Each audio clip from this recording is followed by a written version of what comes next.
Ako ritong 1.2 kilograms ng baboy. Nakaminudo cut na po yan. Nahiwa ko na. Lalagyan ko lang ng toyo. Paminta. Tsaka mga 6 na pirasong kalamansi. Pipigaan ko. 1, 2, 3, 4, 5, 6. Lalamasin ko lang at ibababad ko to ng mga 15 to 20 minutes bago igisa.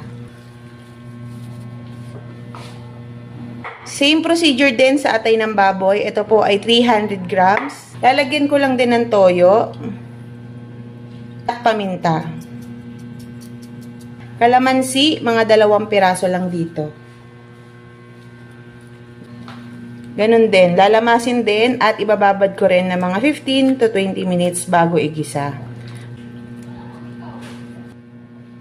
Meron na rin akong nakareding hotdog, jumbo hotdog to at kinat ko lang ng papaganito. Sa gulay naman, depende sa inyo kung gusto nyo munang iprito, pero sa akin, ididiretso sama ko na to sa gisa.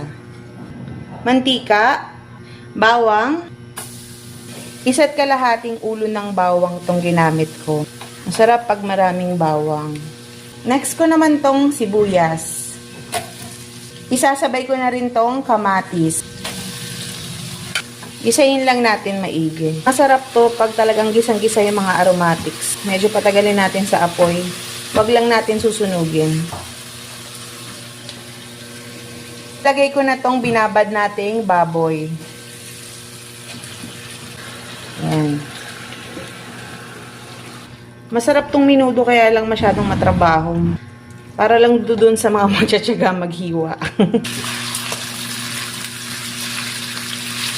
Lalagay ko na tong tomato paste. 150 grams to, so kahit mga 3/4 nito. Marami maglagay kasi hindi na tayo maglalagay ng tomato sauce. Ito, gisahin din natin to ng mga siguro 3 to 5 minutes para mabawasan yung asim ng ating tomato paste. Ayan, sarap tignan. Tingkad ang kulay. Hindi na kayo gumamit ng tomato sauce. Kasi yung iba, nagagastusan dito sa minudo. Meron ng tomato paste, meron pang tomato sauce. So kahit tomato paste lang po, pwede na. Naman, isasama ko na tong atay dito. Tinggisa lang para hindi ma-overcook yung ating atay. Ito tubig.